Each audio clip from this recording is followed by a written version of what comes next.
Alhamdulillah saya sudah keterima di University of Florida. Insya Allah berangkat awal bulan Agustus. Wow!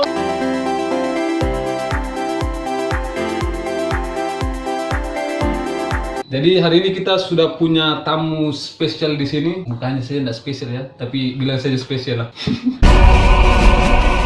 Cakep banget! Sabar Pak. Ini pertama kali dan terakhir kali sudah jadi datang di Kopung Channel ini. Pertama kali. Bukan pertama kali sama Ram, Ini sudah sudah berkali-kali ini. Oke, kenalkan dulu siapa Anda. Nama saya Akbar Seknun, tapi banyak teman-teman saya panggil saya si Aken. Asal dari mana dan profesinya apa? Saya asalnya dari Tual, Maluku Tenggara. Kalau profesi sekarang saya pelajar sih. Bukan pengangguran. Saya pengacara, pengacara. Luar biasa. Ada juga tukang edit foto. Oh, betul. Seperti baju yang kau lihat ini. Baju yang saya pakai ini bukan gambar, ini bukan yang saya edit. Ini teman saya. Tapi saya biasa juga edit seperti namanya WPAP. Oke, jadi bagi teman-teman yang pengen diedit fotonya kayak gini, silakan hubungi dia di Instagramnya. Oh iya, jangan lupa order ya. Ya, follow Instagramnya, namanya itu Akbar Seknun. Oke. Akbar Seknun, di follow Yang ya. mau buat edit foto untuk taruh di Instagram, Iya. atau mau kasih hadiah ulang tahun untuk pacar, Promo ya? mencari sesuap nasi. Kita jadi promo ya. Oke, cuman harganya cuman 5K. 5K ya? Yang mulu ringan. Untuk Harganya harga- seni Ya, cuma. benar. Jadi harganya cuma 100K. Itu yang paling murah sudah itu 100K. Karena orang edit itu susah loh. Selain pekerjaan itu saya dengar-dengar Anda dulu sempat bekerja sebagai tukang ojek dan Oh iya. bangun kursus. Bagaimana Anda bisa menyeimbangkan tukang ojek, bangun kursus dan ini edit foto? Oh dulu waktu saya selesai kuliah saya balik ke Tual. Saya biasa ojek pagi hari. Iya. Terus nanti kalau siangnya saya pulang, saya edit foto. Saya edit foto sampai sore. Sore itu saya ngajar dari sore sampai malam. Kenapa saya ojek? Karena pagi-pagi daripada tidak ada kerja, lebih saya pergi ojek supaya saya dapat uang. Apa urusan Anda menanyakan itu? Iya kan, versus kan. Satu pangkalan juga. Iya. Kita satu pangkalan ojek sama satu tempat kursusan. Aduh. Ini teman ojek saya. Jangan.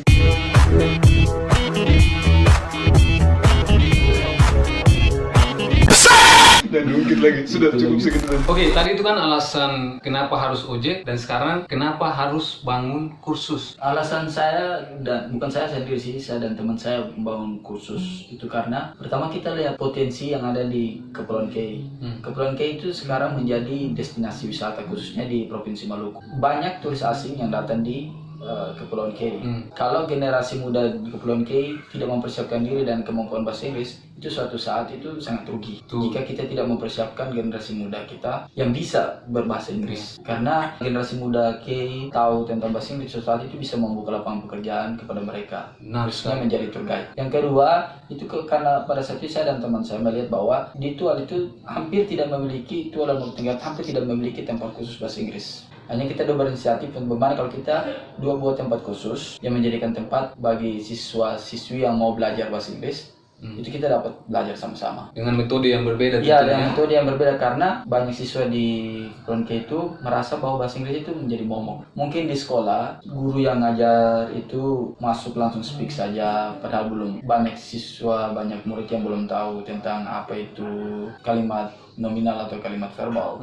Atau mungkin vocabnya juga masih Ya, kurang gitu ya. vocabulary-nya. Akhirnya di kursusan itu kita coba untuk memberikan metode yang berbeda. Rata-rata kita terapkan metode yang diajarkan di Pare sih. Lalu kita ajarin mereka bagaimana belajar bahasa Inggris yang fun, yang asik. Belajar dalam bermain. Anda juga katanya lulus beasiswa. Nah, boleh tahu beasiswa apa itu? Saya dapat beasiswa Indonesia Timur dari LPDP untuk tujuan belajar di Amerika Serikat.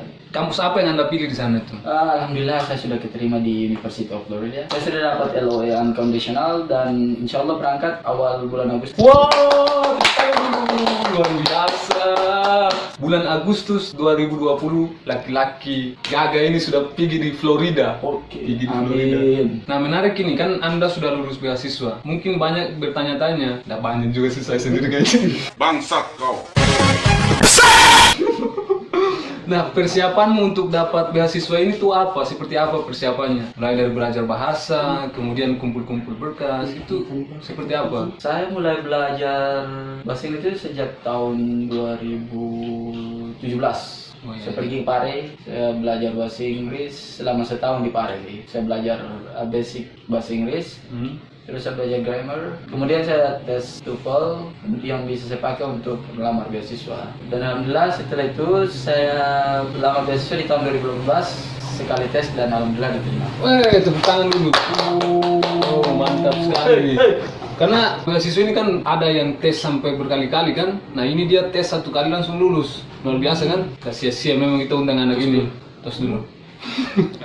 Nah itu persiapan bahasa ya sampai harus pergi ke Pare dan belajar di sana selama 1 tahun. Ya. Itu bukan perjalanan yang biasa-biasa saja ya. Memang orang bilang orang hebat itu tidak lahir dari proses yang biasa-biasa saja. Mereka lahir dari proses yang luar biasa. Hidup mahasiswa. Saya penasaran kenapa harus luar negeri? Karena kan banyak kampus-kampus dalam negeri yang ya bisa dibilang fasilitasnya juga memadai dan juga kapasitas dosen-dosennya juga mantap. Nah, kenapa harus luar negeri? Awalnya itu saya tidak punya keinginan untuk kuliah di luar negeri, tapi ada salah satu teman yang dia ada salah satu kursusan itu di dekat kampus saya kuliah waktu di Makassar. Pada suatu momen kita lagi cerita, terus dia bilang dia punya keinginan untuk kuliah di Jerman. Dan waktu itu saya tanya, kenapa kamu mau kuliah di Jerman? Padahal kan kalau mau kuliah di luar negeri kan butuh biaya besar. Iya betul. Dia bilang tidak. Sebenarnya kita bisa dapat beasiswa. Mulai saat itu saya jadi tertarik tentang perbincangan itu. Lalu saya tanya, kalau mau kuliah di luar negeri itu beasiswa apa yang bisa kita dapat? Lalu dia bilang ada banyak beasiswa, salah satunya itu LPDP. Lalu saya lebih tertarik untuk membahas yang dari LPDP karena katanya ini kan punya pemerintah Indonesia. Lalu dia bilang kalau mau dapat LPDP kita harus punya sertifikat TOEFL dan lain-lain. Akhirnya saya banyak tanya ke dia, lalu dia bilang kalau mau belajar bahasa Inggris lebih mudah pergi ke Pare. Itu yang buat saya tertarik, wah kayaknya saya bisa pergi sekolah di luar negeri. Awalnya itu saya tidak punya angan-angan dalam diri untuk pergi kuliah di luar negeri. Lalu saya berpikir kalau saya pergi ke luar negeri itu berarti saya bisa belajar banyak. Terlebih kalau ke Amerika. Karena tahunya kiblatnya dunia sekarang kan Amerika. Oh iya. Dan kalau saya pergi belajar di sana, banyak yang bisa saya dapat. Dan saya bisa mungkin memotivasi orang-orang di kampung saya, di Tual, untuk punya mimpi yang lebih untuk bersekolah. Terlebih sekolah di luar negeri.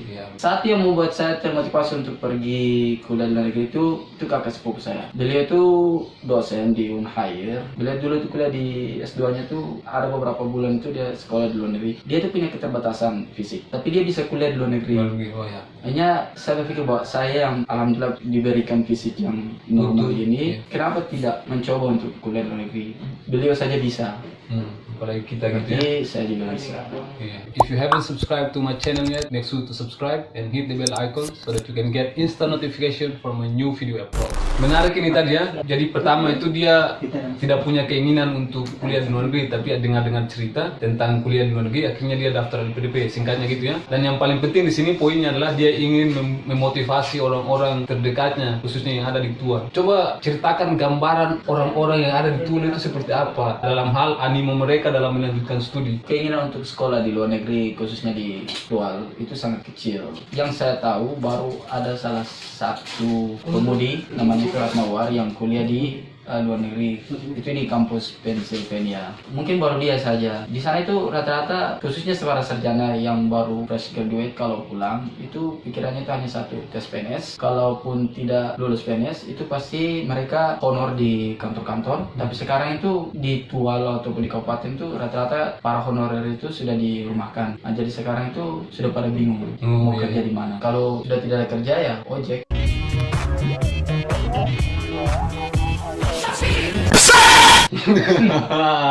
Jadi ojek adalah salah satu alternatif kita untuk dapat money. Iya, Dan itu pekerjaan tergampang ya.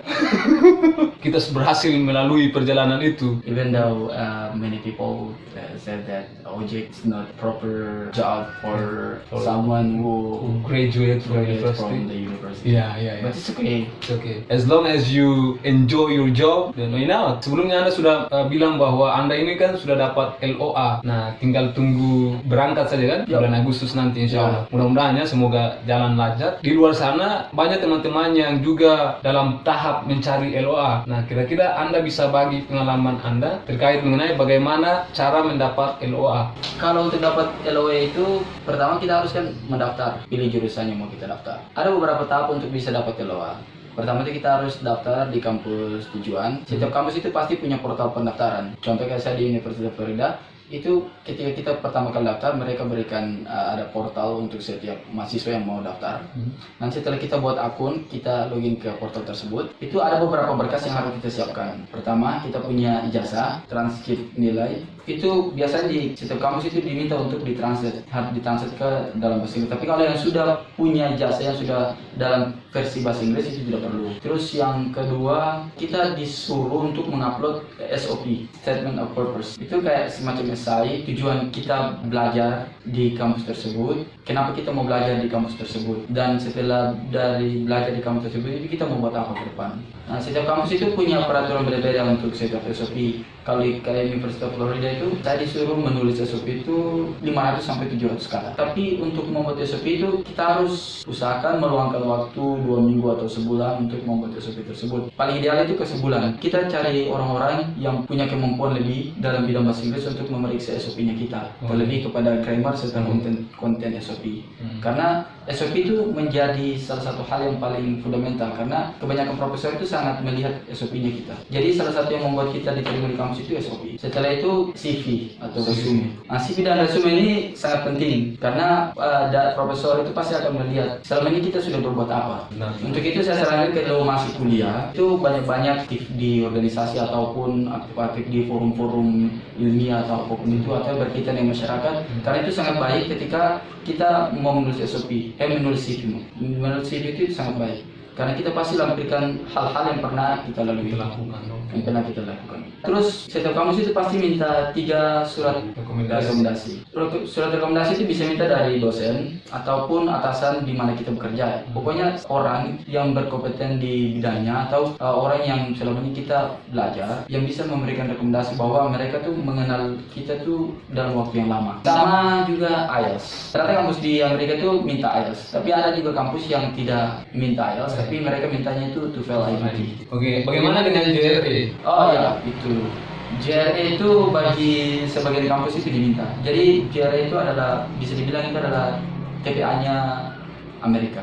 Kalau Indonesia kan biasa disebut TPA, tapi kalau Amerika itu JRE. JRE itu untuk beberapa kampus itu menjadi wajib untuk kita lampirkan skor nilai dari JRE. Jadi, tapi ada beberapa jurusan itu tidak minta. Contoh kayak saya mengambil graphic design, itu di jurusan saya itu tidak minta. Tapi kayak jurusan-jurusan kayak engineering, TESOL dan lain-lain itu fisika, itu mereka minta nilai JRE-nya. Teman-teman yang mau dapat LOA, yang mau kuliah di luar negeri, sebelum daftar itu cek baik-baik di portal di jurusan ada tidak diminta JRE. Karena berdasarkan pengalaman beberapa teman saya itu dari awal tidak tahu apa JRE. Setelah mereka lulus LPDP, terus dibaca portal baik-baik, ternyata ada JRE. Dan biaya JRE juga itu setara dengan IELTS. Waduh. Apalagi sekarang nilai dolar semakin naik, itu juga harus menjadi salah satu pertimbangan. Iya benar. Ini saran dari Kakak Aken bahwa pada saat kalian daftar LPDP untuk kuliah di luar negeri, mohon perhatikan baik-baik pilihan kampusnya yang menyediakan JRE sama yang tidak menyediakan JRE ya. Ya. Supaya kalian tidak ribet nanti. Mungkin kakak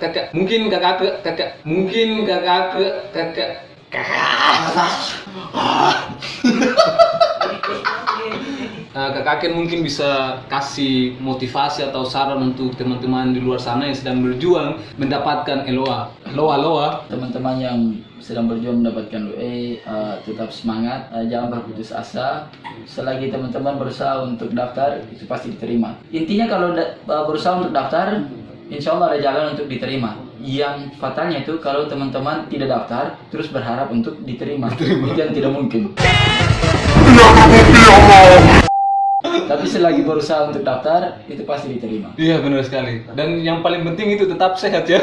Iya. Oke, saya kira cukup sekian bincang-bincang kita mengenai beasiswa dan bagaimana cara dapat LOA. Bagi teman-teman yang punya pertanyaan, silakan bertanya di komentar ataupun langsung DM di Instagram dia di Akbar Sekdun. Nah, ini di sini. Don't forget to subscribe, share, and like. Give comment below if you have a comment, and don't forget to follow his Instagram. Oke, Instagram. Oh, kamu punya inisiatif yang sangat bagus ya. Yes. Saya tidak suruh loh. Luar biasa I ya. know you.